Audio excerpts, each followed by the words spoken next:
Muchas gracias, Irene. Bueno, en primer lugar, por poder estar aquí y además ha sido para mí un placer volver al cabo de 2 años.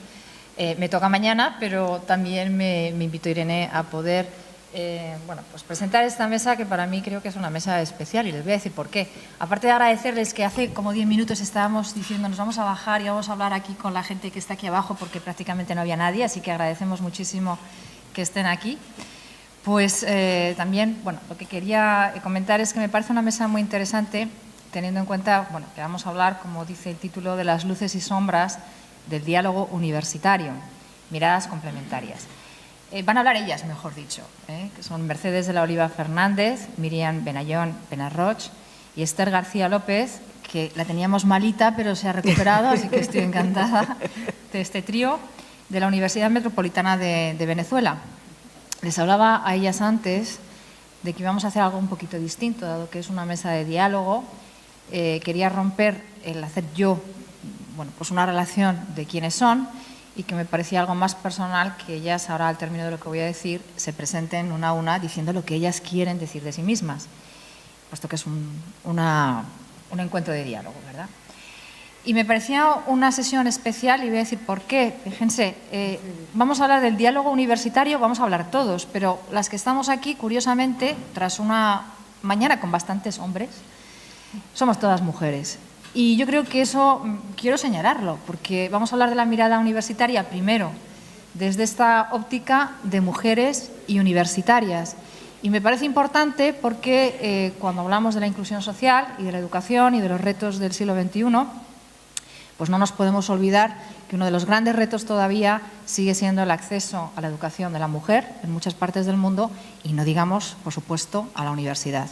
Así que somos 3 privilegiadas. Nos ha tocado una época en la que hemos podido acceder a la educación superior, llegar incluso al doctorado, tener cargos de responsabilidad de nuestras universidades con nuestros colegas, compañeros y, de alguna manera, pues desde aquí también hablar de qué es para nosotros la universidad, qué consideramos que son los retos.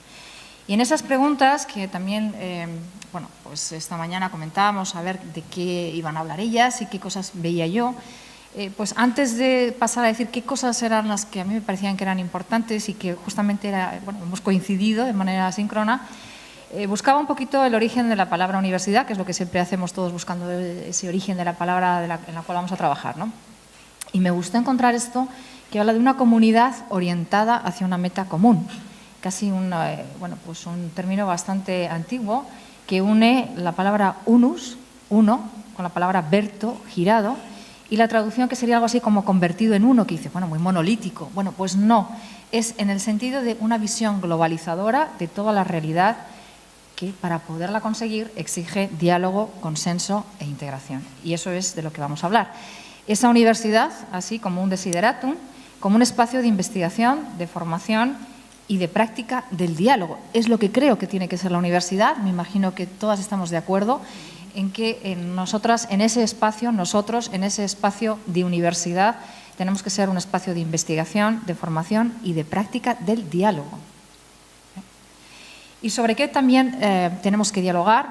Pues tenemos que plantearnos algunas cosas. Somos una universidad que dialoga, la universidad actual, y aquí voy a plantear varias preguntas que son las que ellas van a dar respuesta. En primer lugar, el diálogo con las necesidades de la sociedad del siglo XXI. Somos una universidad, la universidad actual dialoga con las necesidades de una sociedad en la cual los adultos a los que estamos formando requieren nuevas competencias, hay que formarlos para nuevas profesiones. ¿Estamos abiertos a eso? ¿Seguimos con el mismo tipo de formación del siglo pasado? ¿Damos respuesta mediante la formación y la investigación a las necesidades actuales de nuevos profesionales, como digo, que necesita la sociedad del siglo XXI, pero también les formamos justamente en lo que estamos diciendo para el diálogo, para la resolución de conflictos, para el trabajo en equipo? ¿Les damos ese espacio de formación? ¿Les damos ejemplo con ello? La segunda, el diálogo social solidario. ¿Somos universidades solidarias con la sociedad? ¿Damos respuesta a los retos que la sociedad tiene planteados en el tema de educación y en muchos otros temas para este siglo, especialmente en el campo de la educación superior? ¿Damos acceso? ¿Facilitamos? Aportamos además investigación para poder hacer una universidad más accesible que dé respuesta a esas necesidades. Generamos entornos dialogantes, practicamos y fomentamos el diálogo entre todos los agentes que intervienen en la universidad, los profesores, el personal de administración y servicios, los estudiantes. Generamos entornos colaborativos. Practicamos y fomentamos un diálogo multidisciplinar, multicultural, internacionalizador, integrador. Potenciamos la inteligencia colectiva gracias a esas tecnologías que tenemos en la actualidad. El diálogo con la innovación y la tecnología. Estamos abiertos, como universitarios, a la innovación que nos viene y a modificar nuestra manera de hacer las cosas, nuestra metodología. Hacemos uso de las tecnologías para la innovación y la mejora de nuestra vida universitaria y de la vida de nuestros estudiantes. Dialogamos de forma abierta, y por abierto quiero decir, dialogamos compartiendo nuestro conocimiento de forma abierta. Somos universidades abiertas al mundo, gestionamos nuestra política universitaria de manera abierta, somos transparentes. Bueno, pues de todo esto es de lo que les voy a dar la palabra a ellas, que se van a presentar. Y la última pregunta es si estamos dando respuesta a la necesidad de aprender y formarse a lo largo de toda la vida. Lo hablábamos en la comida y fui a añadir esta pregunta porque realmente cuando estábamos pensando en cuál es nuestro servicio actual, ha cambiado tanto el concepto que, fíjense que estamos hablando de que las universidades formaban a las personas para ser profesionales durante toda su vida en un periodo de 4, 5, 6, 7, 8 años. Ahora nuestro reto es darles formación a lo largo de toda la vida. Dialogamos para saber qué es lo que se necesita. Tienen la palabra ellas. Muchas gracias.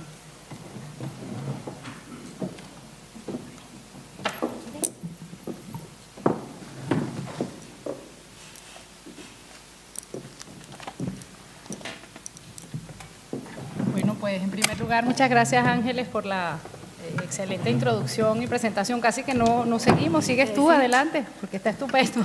No sabemos si vamos a dar respuesta a todas las preguntas y todas las interrogantes que planteó Ángeles, pero la verdad es que, bueno, como siempre es un placer estar aquí en Lanzarote, ver a tantos amigos que tenemos la fortuna de encontrarnos con tanta frecuencia, eso es muy bueno. A nosotros desde Venezuela cada vez nos cuesta más, pero bueno, aquí estamos y eso creo que es un privilegio y lo agradecemos muchísimo. Vamos a comenzar con un video.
Entonces nos dejaron la tarea de presentarnos, pero nosotros sabemos que esta hora es un poco pesada, ¿no? Después del almuerzo, y hemos decidido que vamos a ir con ustedes a conversar un poco más cerca. Así que le vamos a pedir a Ángeles que si nos puede pasar las láminas y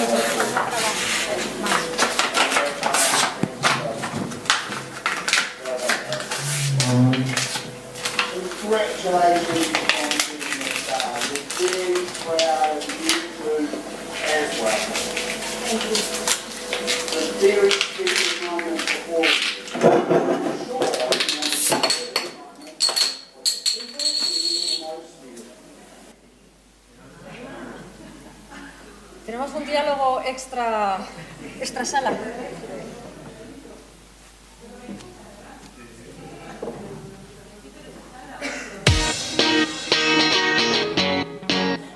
So you want to know how to prank? Well, today Crazy Russian Hacker and I are going to show you a few pranks you can pull right at home. Let's get it. For this prank, we're gonna do a Febreze bomb. We're gonna need a zip tie,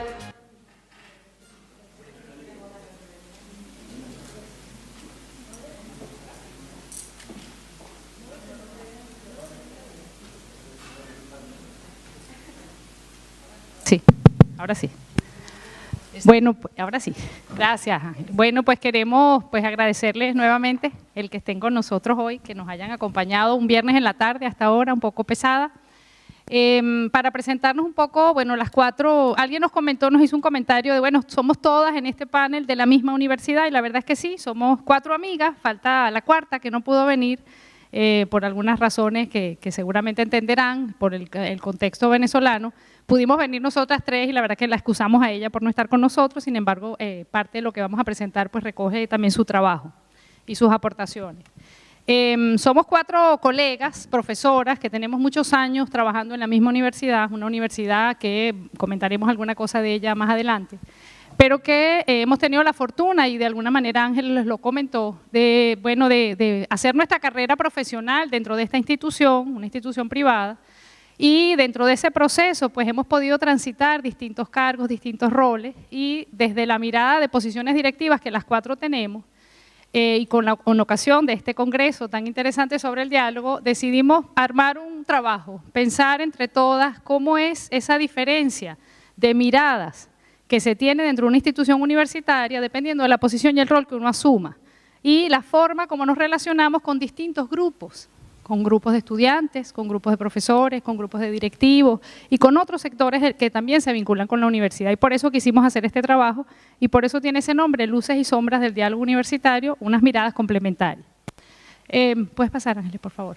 De algún modo, pues vamos a hablar un poquito sobre comunicación y diálogo. Para empezar, vamos a tocar un tema muy interesante que está relacionado con la responsabilidad social, que tiene que ver con los grupos de interés. Luego vamos a hablar acerca de cómo la universidad se ve dentro de ese contexto de responsabilidad social y de grupos de interés, luces y sombras de los distintos grupos y algunas conclusiones. De alguna manera es evidente que la comunicación, que significa compartir, comunicar significa compartir e intercambiar conocimientos, sentimientos, pensamientos, informaciones, datos.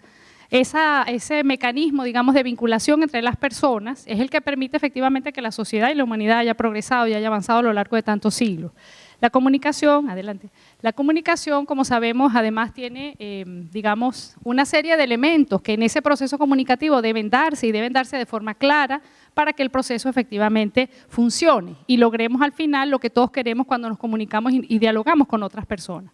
Tiene que haber, bueno, pues evidentemente un emisor, un receptor, un canal. No hemos hablado mucho en estos días sobre estos temas, pero de algún modo es un tema interesante que debemos tener presentes. Debe haber un emisor, un receptor, un canal claro, una fuente, un código, un contexto. Debemos tener claro cuál es el contexto en el que nosotros nos estamos comunicando para que efectivamente logremos que esa comunicación sea efectiva como todos queremos. Además, hay un tema muy interesante acerca del diálogo, y es que el diálogo es un proceso comunicativo, evidentemente, en el que dos personas diferentes, y eso es muy importante, dos personas que se deben entender como diferentes, y eso es bueno, esas dos personas logran, a través de una alternancia entre los roles de emisor y receptor, intercambiar entre ellos sus posiciones, sus sentimientos, sus informaciones y sus emociones. Adelante. Ese diálogo, un poquito más, una más y ya. El diálogo entre dos personas o dos grupos o una persona y un grupo que son diferentes, y esa premisa de partida es muy importante, porque hay que reconocer la diferencia y hay que ser capaz de valorar la diferencia. Esas dos personas diferentes, tiene cada una y habla desde una plataforma de emociones, de intenciones, de sentimientos, de creencias, de conocimientos, y desde allí se pronuncia y desde allí se expresa. Esa diferencia, digamos, de plataformas desde las cuales cada una habla, ciertamente tiene que tener una base muy importante que ya desde la época de Aristóteles, 300 años antes de Cristo, pues quedó claro. Tiene que haber credibilidad entre las personas que se comunican, entre las personas que dialogan. Tiene que haber una conexión emocional, tiene que haber una base afectiva para que esa relación se dé y para que ese intercambio sea factible. Y además, pues tiene que haber una palabra, un lenguaje, un medio a través del cual ellos efectivamente puedan comunicarse. Adelante. Perdona, y hay un tema, disculpa, hacia atrás. Y hay un tema muy importante y es esas dos personas, ¿qué relación social tienen? ¿Cuál es la vinculación que hay entre ellas? ¿Son pares? ¿Hay alguna que está de alguna manera, es un directivo y el otro es supervisor y el otro es la persona de la que depende de ella? ¿Cuál es la relación social que hay entre esas dos personas? Todos esos son elementos que pueden abonar a que ese diálogo sea más fluido o por el contrario pueden hacerlo más complejo, más difícil, más complicado. En el caso particular de la universidad, yo creo que Ángeles hizo una excelente introducción que de verdad te agradecemos mucho.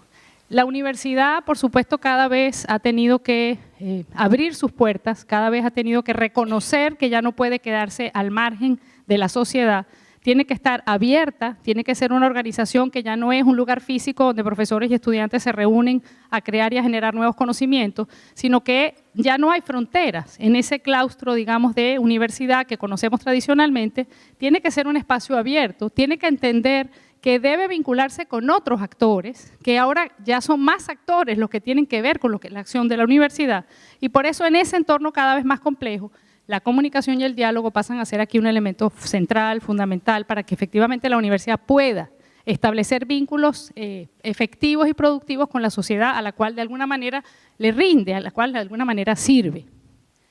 Dentro de esa nueva visión y sobre todo de la nueva visión de la responsabilidad social entendida como la plantea François Vallée, que es un filósofo francés que estuvo muchos años en Perú, que seguramente muchos de ustedes conocen, plantea la responsabilidad social de cualquier organización como una cultura de gestión, y una cultura de gestión ética e inteligente de todos los impactos que una organización genera, y de los impactos que genera en su acción y hacia todas las personas que se vinculan o se relacionan con ella, con esa organización.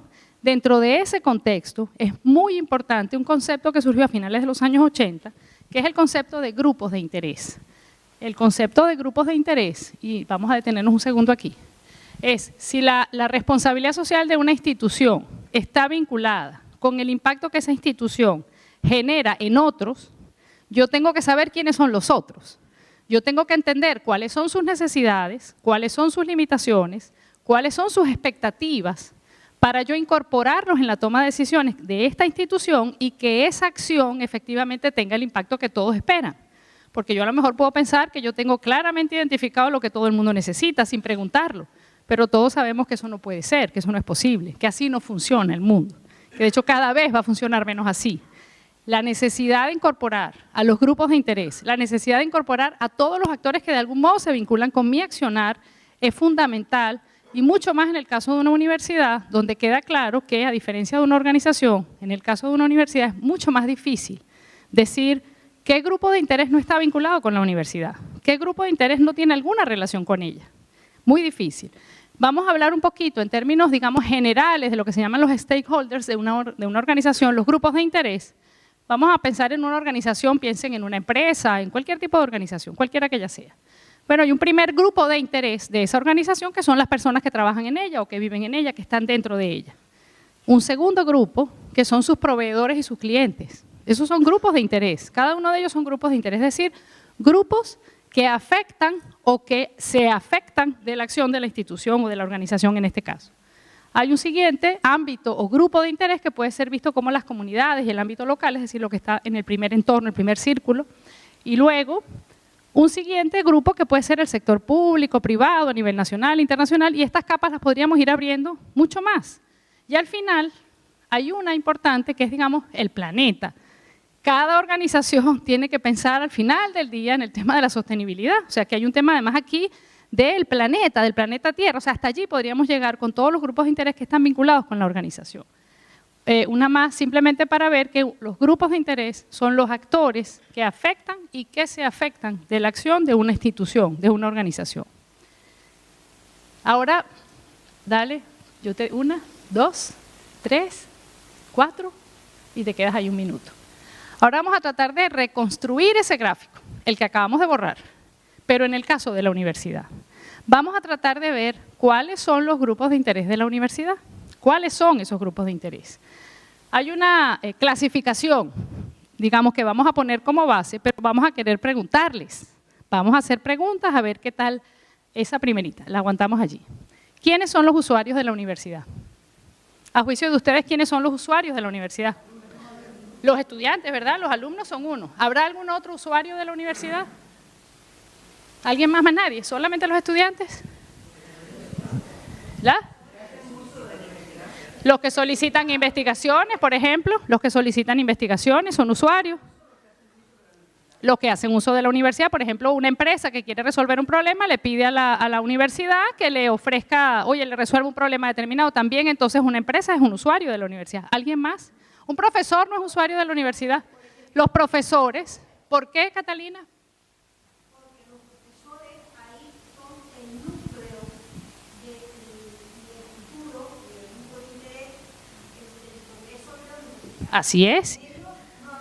No habría universidad y también son usuarios de la universidad. Los profesores nos formamos en la universidad, nosotros también estamos allí. Desarrolla la carrera académica. Las familias son usuarios de la universidad, ciertamente. ¿Se les ocurre a alguien más? Tenemos a las empresas, tenemos a los estudiantes, a los profesores, a los investigadores. El personal de administración y servicios también son usuarios de la universidad. O sea que, fíjense que no es tan fácil segregar como en el caso de una empresa. Yo digo, bueno, yo tengo el personal de la empresa, después tengo a los proveedores, que están claros quiénes son, tengo a los clientes. Aquí estamos hablando de usuarios. De hecho, si yo usara la palabra clientes en el marco de la universidad, empezamos a sentirnos todos un poco incómodos. Porque el tema de clientes, entonces empiezan a surgir temas como si la universidad es privada, si es pública, y no queremos entrar en ese tema porque no es lo relevante. Lo importante es, ¿perdón? Por supuesto. Así es. Muy bien.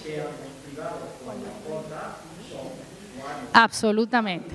Muy importante, muy importante. Fíjense lo complicado que es segregar los grupos para hablar de grupos de interés asociados a la universidad. Entonces, bueno, esta es una clasificación que... También, claro, ya lo comentaron de administración y servicios, sí. Sí, claro, por supuesto, por supuesto. Una siguiente. ¿Quiénes son los colaboradores de la universidad? ¿Quiénes son los colaboradores? ¿Perdón? Otras universidades son colaboradores de la universidad. ¿Alguien más? ¿Alguien más es colaborador de la universidad? Las instituciones públicas y privadas. Los gobiernos son colaboradores también. Son colaboradores. ¿Los profesores no son colaboradores de la universidad? ¿También? ¿Sí, no? ¿Sí? Pero no importa. Son entonces usuarios y son colaboradores. Los estudiantes no son colaboradores. Exalumnos. ¿Y los alumnos? También. O sea, fíjense que los alumnos, los profesores y algunos otros grupos que hemos mencionado son usuarios y son colaboradores de la universidad.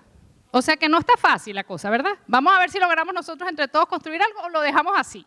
Pero se dan cuenta lo interesante que es la discusión de que cuál es el rol que cada una de estas personas ocupa dentro del ámbito universitario y dentro de lo que es la acción universitaria.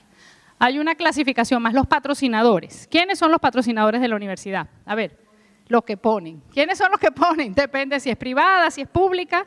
El Estado, en el caso de las públicas, pues quienes ponen a lo mejor hay empresas que apoyan a universidades e instituciones sin fines de lucro, que aponen recursos. ¿Quién más puede ser patrocinador de la universidad?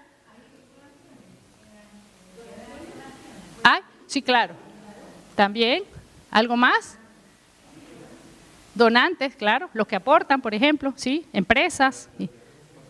¿Perdón? Los estudiantes con su matrícula, los padres de los estudiantes o las familias de los estudiantes o los mismos estudiantes, cuando son ellos los que se pagan la matrícula, también son patrocinadores, porque gracias a su aporte la universidad puede sostenerse. Muy bien, una más. Y representantes de la sociedad. ¿Por qué representantes de la sociedad? Bueno, ahí entran muchas otras, ahí pueden entregar gobiernos locales, gobiernos regionales, comunidades organizadas, etcétera. Y ahí podríamos hablar de un montón de otros grupos, pero lo que importa es, uno, que la universidad, y precisamente por esa definición que Ángeles dio al inicio, la universidad, digamos, por su carácter universal, es muy difícil pensar en algún tipo de organización o de grupo que no tenga vinculación con la universidad, que no se afecte o que afecte la acción de la institución universitaria, a diferencia a lo mejor de otro tipo de organizaciones. Y ese es, digamos, nuestro punto de partida. Y segundo, que ciertamente hay muchos grupos de interés vinculados con la universidad. ¿Cuál es nuestro propósito en este ejercicio que vamos a hacer? Una más, Ángeles. Entender que la universidad tiene, digamos, unos grupos de interés que generalmente nosotros tenemos identificados con claridad, los estudiantes, los PAS, que son el personal de administración y servicios, los gestores o los gerentes de la universidad, las personas que asumen riendas, digamos, directivas o cargos directivos, los profesores y el sector académico tradicional, otras universidades que fue mencionado antes.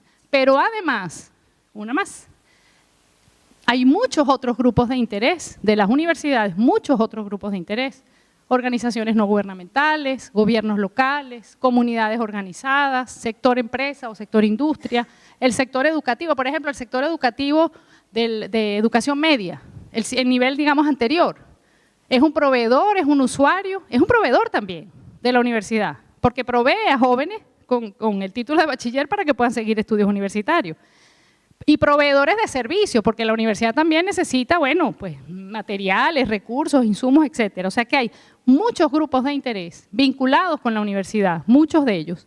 Y el concepto aquí es, si nosotros queremos efectivamente crear en una institución universitaria una cultura de responsabilidad social entendida como cultura de gestión ética e inteligente de los impactos que yo como universidad genero en la sociedad, necesito tener identificados mis grupos de interés y necesito identificar con claridad cómo me vinculo, cómo me relaciono con esos grupos de interés, de qué manera dialogo, y aquí entra el tema de la comunicación, cómo hago para a través de mecanismos de comunicación y de diálogo, yo establezca unas vinculaciones claras, frontales y francas con esos grupos para incorporarlos en la toma de decisiones y hacer que mi acción de respuesta, de las respuestas que el mundo necesita, que la sociedad necesita y que cada uno de estos grupos realmente está necesitando de la universidad.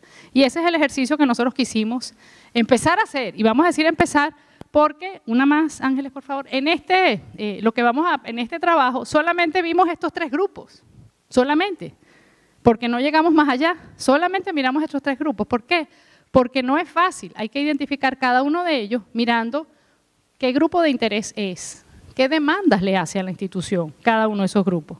¿De qué manera la institución responde a las necesidades de esos grupos? Y una vez que identifiquemos de qué manera responde, ¿cómo es el diálogo con esos grupos? ¿Y cuáles son las luces y las sombras en ese diálogo? Y es un poco lo que vamos a hacer a continuación. Quisimos contarles un poquito cómo es el diálogo en nuestra universidad, qué oportunidades vemos y qué fortalezas hay allí. Y eso es lo que vamos a seguir conversando. Así que les agradezco mucho.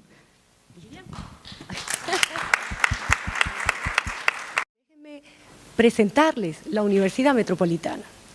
Es una universidad privada, sin fines de lucro, relativamente pequeña. Sí. ¿Ya? Ajá. Es una universidad privada, relativamente pequeña, porque actualmente tenemos 5.000 estudiantes de pregrado y unos 1.000 de posgrado. Está situada en Caracas y también tiene una sede pequeña que atiende posgrados en Puerto La Cruz, que es otra ciudad importante de Venezuela. Y bueno, entonces, ¿puedes pasar, por favor? Con relación a los grupos de interés que vamos a plantearles hoy y comentarles acerca de cómo es el diálogo con ellos, particularmente los profesores juegan un papel muy importante en la universidad, ¿no? Entonces, vamos a describir primero qué tipo de profesor es el que trabaja en la Universidad Metropolitana. El cuerpo profesoral con el que contamos es muy heterogéneo. Y en este sentido tenemos profesores muy jóvenes, recién graduados, que recién inician su desarrollo académico, su carrera académica. Y hay toda una gama hasta llegar a aquellos profesores que tienen una trayectoria muy amplia en investigación, en estudios, son titulares, catedráticos, o sea, personas ya que han recorrido, que están al final de su carrera académica, tanto por el tiempo que llevan desarrollándola como la cantidad de títulos, investigaciones y trabajo sostenido durante mucho tiempo, ¿no? Por otra parte, hay una particularidad en la Universidad Metropolitana que tenemos profesores, el perfil, hay como 3 perfiles distintos. Aquellos profesores que se dedican más a la docencia, y en este sentido tenemos los que trabajan en la calle, en empresas, en bufetes, y vuelcan su experiencia en aula.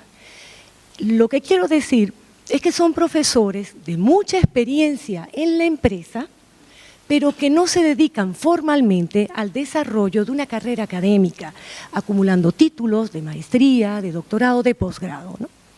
Por otra parte, tenemos al profesor investigador, aquel que después de haber estudiado sus maestrías, sus doctorados, producido trabajos de investigación, publicado en revistas de alto impacto, sigue en la tarea de crear conocimiento, ese profesor que se dedica al estudio, a la creación, a la creación de conocimiento. Y este tipo de profesores es bien particular, al menos en la Universidad Metropolitana, son profesores que, a ver, ¿cómo lo digo? Les falta un poquito de empatía quizás porque están como aislados, trabajando sostenidamente en la producción de conocimiento. El tema de la habilidad social no sería su fuerte. Estoy refiriéndome a profesores de la Universidad Metropolitana, no con ello estoy diciendo que todos los profesores investigadores tienen esas características, ¿no? Y tenemos también una figura que es la figura mixta, un docente que le encanta la docencia y que también investiga a través de producciones importantes, ¿no? Y publicaciones. Además de eso, hay una particularidad entre nuestro grupo profesoral y es que aquellos profesores que ya han alcanzado un nivel de estudios en su carrera académica, por ejemplo, un doctorado, es tradición que se les premie con una gerencia académica. Y eso conlleva una remuneración mucho mejor, una prima que es muy agradecida, muy especial y muy necesaria, ¿no? Muy necesaria en los tiempos que corren y más en nuestro país. Entonces, les acabo de describir cómo son los profesores de la Universidad Metropolitana, ese grupo de interés tan importante. Ahora, como profesores, desde los más noveles hasta los que ya son más experimentados, su inquietud mayor es acumular méritos a lo largo de su carrera académica, a través de estudios y de investigaciones. Entonces, ¿qué es lo que ellos esperan de la universidad? ¿Qué es lo que ellos demandan? Apoyo, ¿cierto? Políticas que les impulsen en el desarrollo de su carrera, y seguimiento, alguien que los acompañe, o digo alguien, que la universidad los acompañe en ese proceso de formación. Eso es lo que ellos demandan, porque claro, un profesor se espera de él que se desarrolle académicamente. Entonces se le espera de la universidad un apoyo en ese sentido, un apoyo positivo, una respuesta positiva de la institución que lo ayude, que lo acompañe en esa formación, que no termina, ¿no? Entonces, la Universidad Metropolitana para atender, para dar respuesta a esas necesidades, cuenta con un decanato de investigación y desarrollo académico, donde se gestionan todo lo que son los trabajos, se ayuda y se gestiona todo lo que son los trabajos de investigación, de creación intelectual de los profesores, y además de eso, donde se formulan políticas de formación y fortalecimiento académico. Son políticas que van en sintonía con lo que es la visión, la misión, los valores rectores de la universidad y las necesidades de la sociedad, ¿no? A quien tenemos que responder. Entonces, al frente de una de las direcciones de ese decanato, pues me encuentro yo. Y bueno, pues llevando, supervisando que esos programas que fueron diseñados, alineados con lo que es la visión institucional, se cumplan a cabalidad y orientando a los profesores en el desarrollo de su carrera académica, tratando de encontrar una sintonía o tratando sí, de ajustar, de sintonizar las necesidades que tienen o las inquietudes que tienen los profesores de formación, de actualización en lo que es el quehacer docente, actualización en lo que es su área de interés de formación básica, ¿no? Conforme va avanzando el conocimiento en las áreas, las distintas áreas y disciplinas de estos profesores. Entonces, sintonizar las inquietudes del profesor y las necesidades de crecimiento con los intereses institucionales. Esa es la tarea.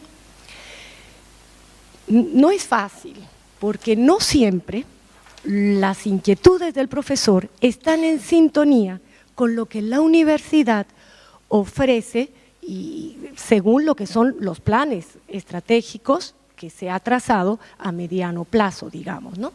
Entonces, no es fácil. Ahí el diálogo tiene que estar presente con mucha apertura, tiene que ser un diálogo franco, abierto,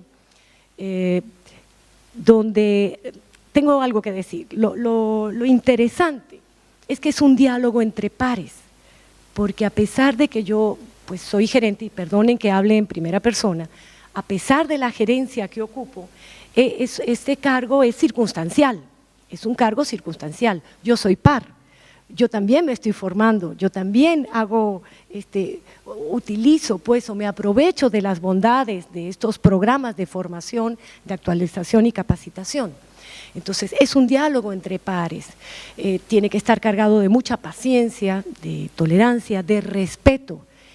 Y lo importante es eso, pues que es un diálogo a puertas abiertas, sin mucho protocolo, pero siempre con respeto y en sintonía con lo que la universidad plantea y visualiza para un futuro cercano, ¿no?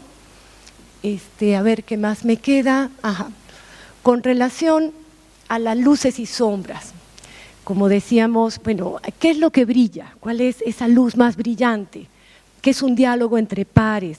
Que el profesor con el que contamos es una persona de argumentos sólidos, en la mayoría de los casos, pues, ¿no? Personas sensatas, personas con grandes deseos de superarse, reflexivas, críticas y muy respetuosas. Entonces, eso es una luz en este diálogo que la gerencia, ¿no? que de desarrollo académico encuentra en el diálogo con los profesores. En cuanto a la sombra, ¿qué podría ser una sombra? Lo que le comentaba acerca de aquellos profesores que están como ensimismados, aislados, investigando, donde la empatía es una oportunidad, por decirlo de alguna manera, ¿no? Eso es con relación a los profesores y al diálogo que la universidad sostiene con ellos, ¿no? Creo que una más. Ahora está el caso de ¿cómo es el diálogo? ¿Qué mirada? La mirada del diálogo en la universidad a través de lo que son los gestores académicos. Aquí sucede algo muy interesante. Mientras que la universidad con los profesores, ¿no? esa dependencia que se encarga de impulsar la carrera académica y la formación de los profesores, ahí hay un diálogo entre pares. En este caso, estamos haciendo referencia a dos subgrupos de gestores. Los primeros son las autoridades universitarias, el rector, los vicerrectores, administrativo y académico, y el secretario general, junto con los decanos. También las autoridades y los decanos son agrupados en un grupo, en un subgrupo de gestores, y hay otro subgrupo que vamos a explicar ahora cuáles son las características, que son los directores de los programas de posgrado.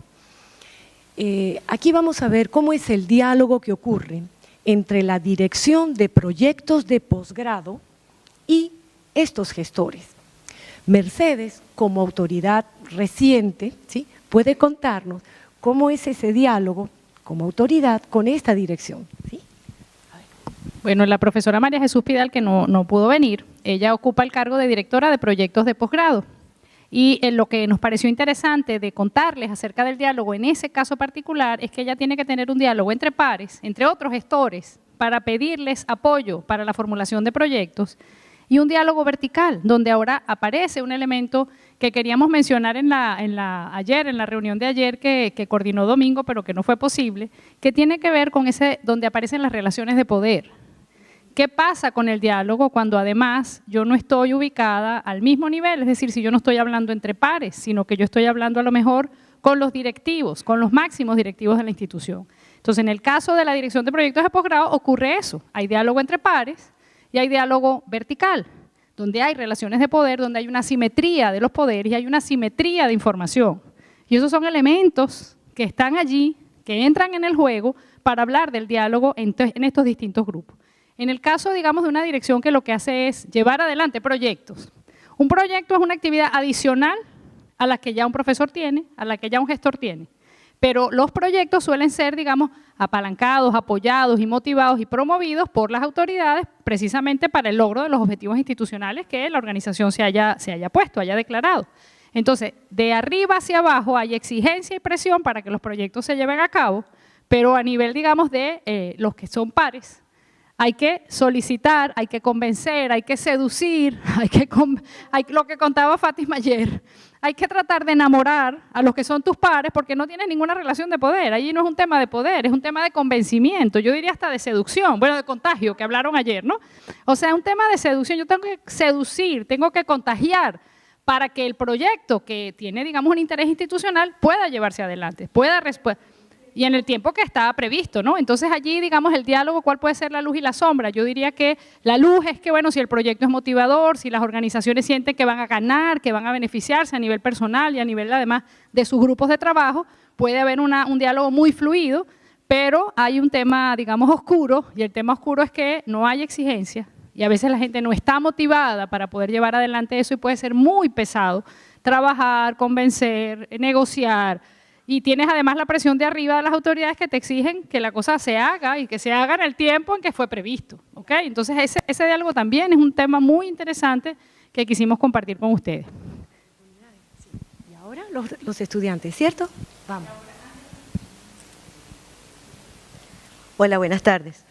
Yo les voy a hablar un poquito del grupo de estudiantes de la Universidad Metropolitana, pero estoy completamente segura de que todos tienen ya una imagen, solo con ver el título que está allí, de cómo es el grupo.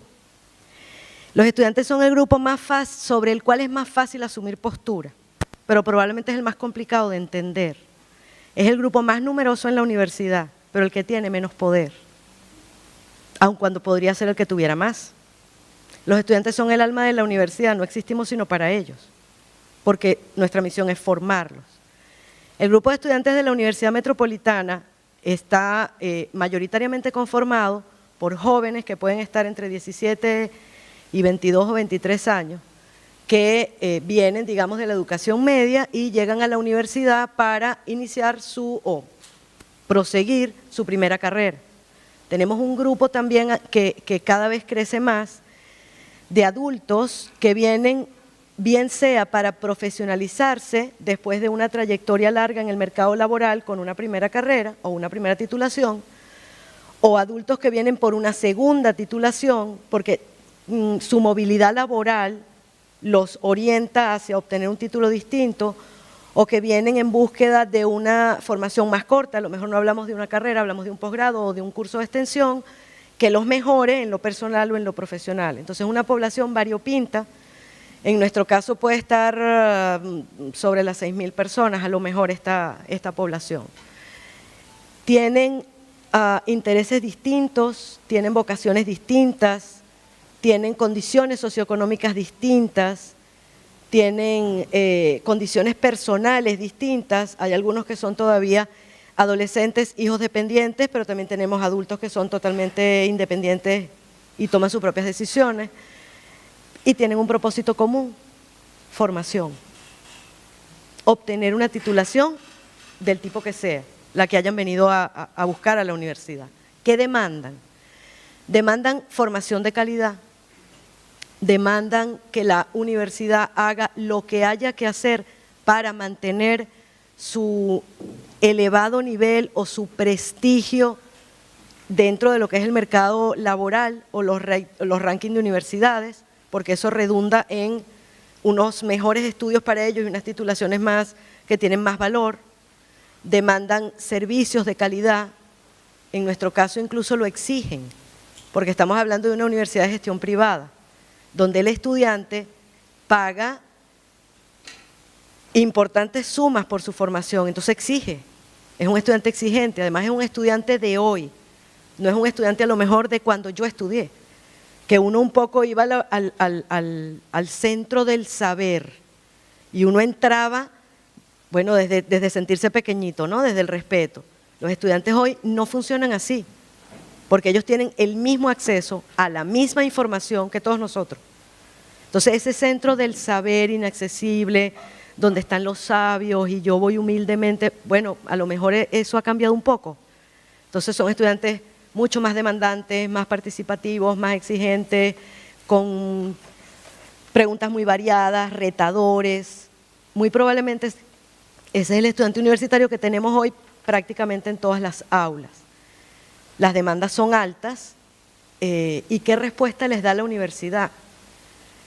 La universidad les responde desde varios ámbitos. Primero, a través del diálogo pedagógico, es decir, a través del diálogo que uno como profesor en cada aula mantiene con ellos y que de acuerdo con el modelo educativo en el que estamos inmersos, está más centrado en la enseñanza, en el aprendizaje o en el estudiante. En el caso nuestro, nosotros nos centramos en el aprendizaje. Ambas partes aprenden y sobre eso se conforma el diálogo pedagógico. Pero luego hay otro tipo de diálogo que es el diálogo que tenemos que mantener con los estudiantes como grupo de interés. Probablemente es el grupo al que más afectamos.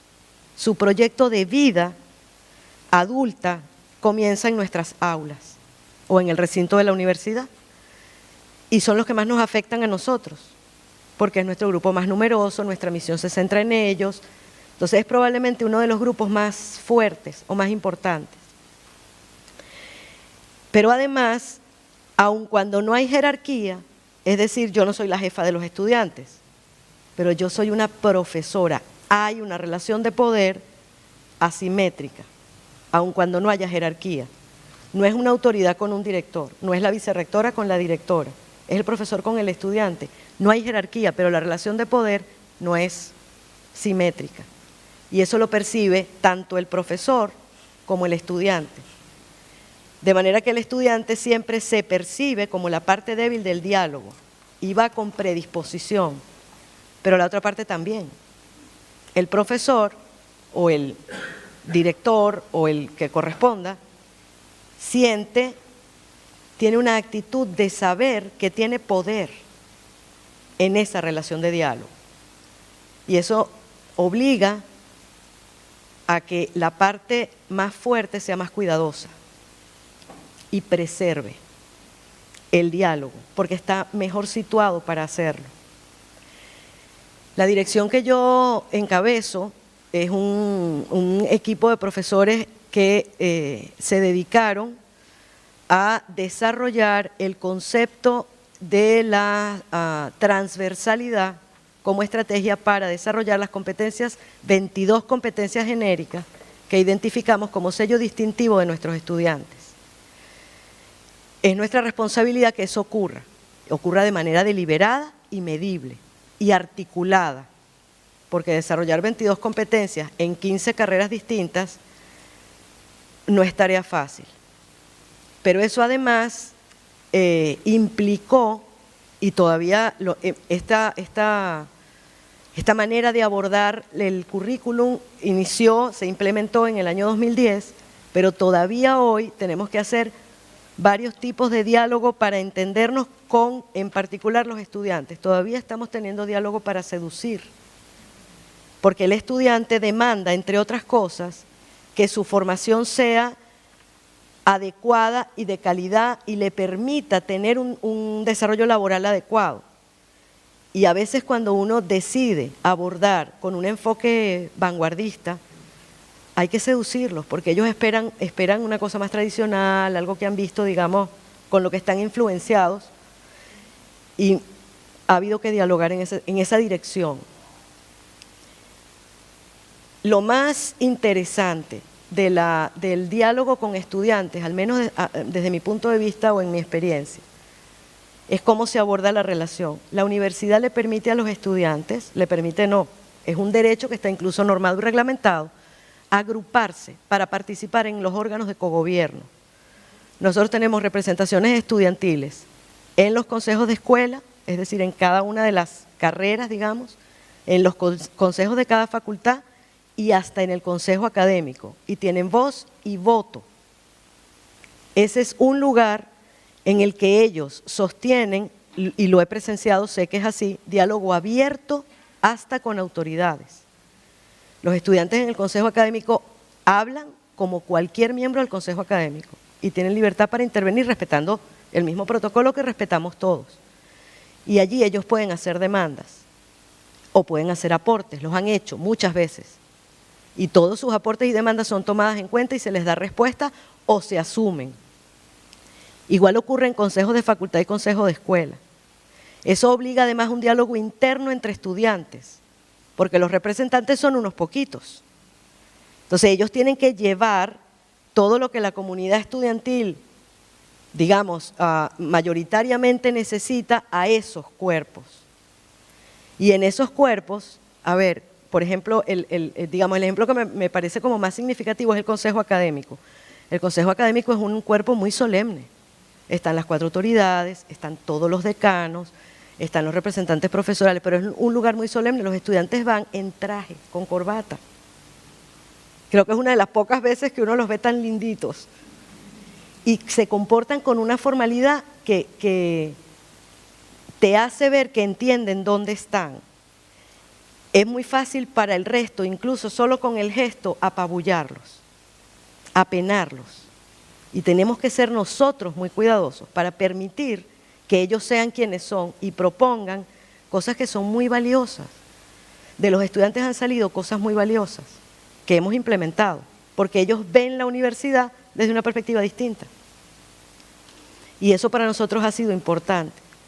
Quizá lo más destacado de la relación más asimétrica de todas, que es esta, se pueda convertir en una especie de trampolín hacia algunas ideas de cierre a las que llegamos después de discutir sobre grupos tan distintos.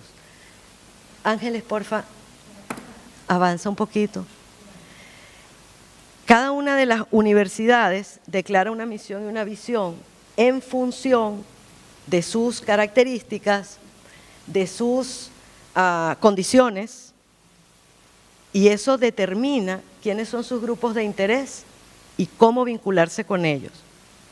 No es lo mismo los grupos de interés de una universidad pública, una universidad oficial, que los de una universidad privada o de una universidad empresarial. Son distintos. Y son distintos porque las características y las misiones son distintas. Y cada universidad tiene que, primero, descubrir, internalizar el diálogo como la única herramienta que le permite ser sostenible, entenderse con quienes se ven afectados por ella y quienes la afectan. En el diálogo con algunos, hacia atrás un poquito, en el diálogo con algunos grupos de interés hay asimetrías de poder y de información, y eso no es menor, porque la asimetría de información, por muy transparentes que queramos ser, no siempre es posible superar algunas asimetrías. Hay información que por razones incluso de confidencialidad legal no podemos dominar todos. Y eso genera asimetrías. Y quienes dominan la información tienen que saber tener diálogo con quienes no la dominan para que las cosas ocurran de la mejor manera para todos. Lo mismo que los que tienen poder. Quienes tienen más poder están en mejor posición para hacer un diálogo fluido, franco, y permitir que el otro también participe. Para ambos tanto para el que tiene el poder, como para el que tiene la información, como para quienes no la tienen, es fundamental y respetar. Si eso no ocurre, no nos vamos a entender y no vamos a ser sostenibles. Hablo de las universidades, porque las universidades son diálogo. En la medida que somos tolerantes, humildes y respetuosos, somos creíbles y somos confiables. Y el diálogo se basa en la credibilidad y en la confianza. O no somos sostenibles. Gracias.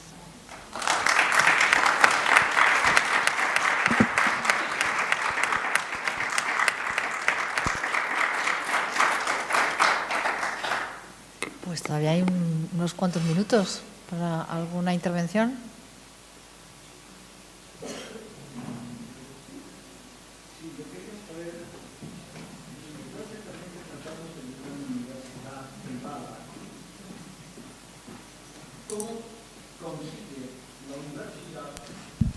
Mantener su independencia en la investigación científica y en la creación de conocimiento en el diálogo con los grupos económicos de presión.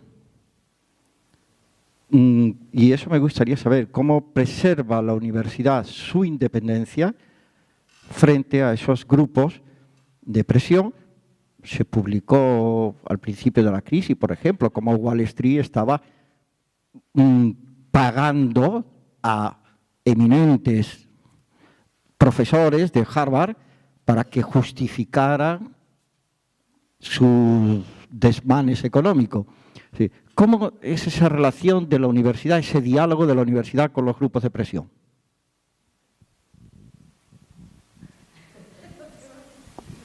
Bueno, la verdad es que el hecho de que la universidad sea pequeña, que estemos en un país como Venezuela, tiene sus ventajas y sus desventajas, ¿no? Particularmente la relación que la universidad tiene, voy a decir una cosa primero que creo que es importante. La universidad decidió invertir una parte de los recursos que recibe por la vía de la matrícula en programas de investigación y creación intelectual. Eso le da independencia, por lo menos con esos recursos. Por lo menos allí, digamos, tenemos nosotros la independencia de no estar sujetos a una empresa, una industria o un sector financiero, por ejemplo, que está poniendo recursos y que está orientando lo que se hace. Eso creo que es importante. O sea, la universidad hasta ahora, y eso es una fortuna y un privilegio, no se ha visto forzada a realizar investigaciones o a desarrollar, digamos, conocimiento en áreas simplemente porque hay una presión externa. De hecho, se han hecho ejercicios en la universidad para definir áreas prioritarias donde los profesores pueden y quieren trabajar y donde la universidad va a poner esos recursos. Eso claro, la productividad de nuestra universidad no se puede comparar con la productividad de una universidad como la Universidad Central de Venezuela, que es la universidad pública más grande, evidentemente no podemos compararnos. Pero lo que hemos hecho, con mucha humildad lo decimos, ha sido independiente y lo hemos decidido nosotros mismos como institución. La universidad fue creada hace 45 años por un grupo de empresarios buscando tener una institución segura y confiable que formara jóvenes y talentos para ocupar cargos en empresas. Esas empresas siguen vinculadas con la universidad, pero participan en proyectos concretos, proyectos donde son generalmente la propia universidad a través de sus profesores que solicitan, digamos, o que se incorporan en proyectos en las empresas, pero no han condicionado hasta ahora. No hemos tenido esa situación. Las empresas tampoco están en Venezuela poniendo recursos en las universidades. También hay que decirlo. En Venezuela de haber a lo mejor, no sé, 15.000 empresas, puede ser que haya 3.000 ahora nada más. Estoy hablando de empresas medianas y relativas, o sea, que tuvieran, pues, digamos, capital para meter en investigación y desarrollo. Entonces, no tenemos esa situación. Probablemente tenga que ver con el entorno venezolano, pero no hemos tenido esa situación. Y creo que en general las universidades venezolanas poco han sufrido, digamos, de ese mal. Tiene que ver, como les digo, porque hay pocas empresas, cada vez menos empresas que tienen recursos para invertir.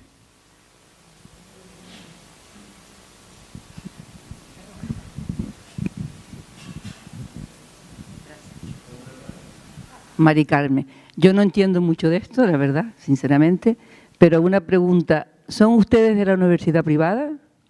Ah, ya, gracias.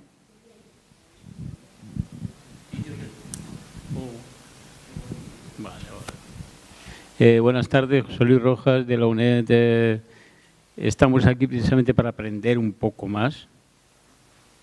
Y yo le pregunto, ya que es una universidad metropolitana privada, ¿qué diferencia hay de la pública? ¿El sistema político que hay en Venezuela les permite hacer lo que crean conveniente o está regulada por ley esa enseñanza?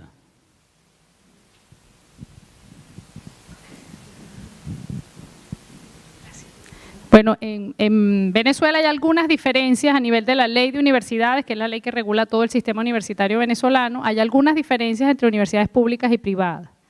Sin embargo, particularmente la universidad en la que nosotros estamos, la Universidad Metropolitana, no tiene diferencias importantes con relación a universidades públicas, en el sentido de que las funciones trascendentales que desarrollamos son las mismas. Formamos personas, desarrollamos talento, generamos conocimiento y nos vinculamos con el entorno. En ese sentido hacemos lo mismo. Lo que cambia allí es cuál es la fuente de recursos de la cual, digamos, te financias la actividad. En el caso particular de Venezuela, con las universidades, digamos, el sistema nacional, el Consejo Nacional de Universidades, que es, digamos, el órgano gubernamental que regula todo el sistema universitario, ha venido modificándose en los últimos años y hay un peso muy grande del sector, digamos, oficial, del sector, digamos, de gobierno. Y hemos sufrido mucho en los últimos años, pero las dos tipos de universidades, no solamente las privadas y las públicas. Las públicas porque les han limitado mucho los recursos del presupuesto nacional y las privadas porque nos controlan la matrícula, nos controlan el costo de la matrícula o pretenden controlar el costo de la matrícula y no permitirnos aumentar la matrícula. O sea que estamos sufriendo las dos de los mismos males, Eso tiene un lado oscuro, tiene una sombra y es esa, que cada vez hay menos recursos para poder seguir desarrollando la actividad que nos corresponde y que queremos desarrollar, pero tiene una luz y es que, bueno, hemos tenido que buscar la manera, buscarnos la vida, como dicen por allí, ¿no? Hemos tenido que buscar otros mecanismos para generar recursos. Y eso ha hecho que haya una mayor vinculación con el sector industrial, bueno, con el poco sector industrial que queda, una mayor vinculación con empresas, donde hemos tenido que inventar, y le ha pasado a las públicas y le ha pasado a las privadas, no es solamente a las privadas. Pero, digamos, en principio no hay diferencias significativas. Lamentablemente Venezuela es uno de los pocos países, creo que es el único, junto con alguno más, que ahorita no recuerdo, creo que Bolivia, no tiene un sistema nacional de evaluación y acreditación de universidades. Y eso es terrible, porque tiene que haber mecanismos de evaluación y de acreditación de las instituciones, tiene que haber el reto de que uno mejore permanentemente. Eso tiene que estar presente, seas pública o seas privada, no importa cómo seas. Y tiene que haber un sistema, digamos, independiente que pueda velar para que efectivamente las instituciones puedan seguir haciendo el rol que se supone que tienen en la sociedad, que es tan importante. Pero no sé si le contesté su pregunta. ¿Sí? ¿Y el plan de enseñanza? El plan de enseñanza tampoco. No tienen, digamos, se supone que a nosotros nos aprobaron las carreras en el momento que fueron aprobadas y nosotros hemos seguido adelante haciendo actualizaciones. En realidad le confieso que haciéndonos de la vista gorda del sector gubernamental y no pidiendo mucho permiso ni consultando mucho. Hemos seguido adelante y hemos tenido la oportunidad de actualizar nuestros planes de estudios y sin problema. ¿Qué es lo que sí ha pasado y sí ha limitado mucho el crecimiento y el desarrollo de la universidad? Que no nos aprueban ningún programa nuevo. Nosotros tenemos 7 años por lo menos que no nos han aprobado ningún programa de carrera. Tenemos 5 programas esperando que nos lo aprueben y no tenemos oportunidad porque no los aprueban. ¿Cuántas qué? Creo que ya la última pregunta porque ya estamos fuera de tiempo y seguimos en el café. Todo el interés que tienen.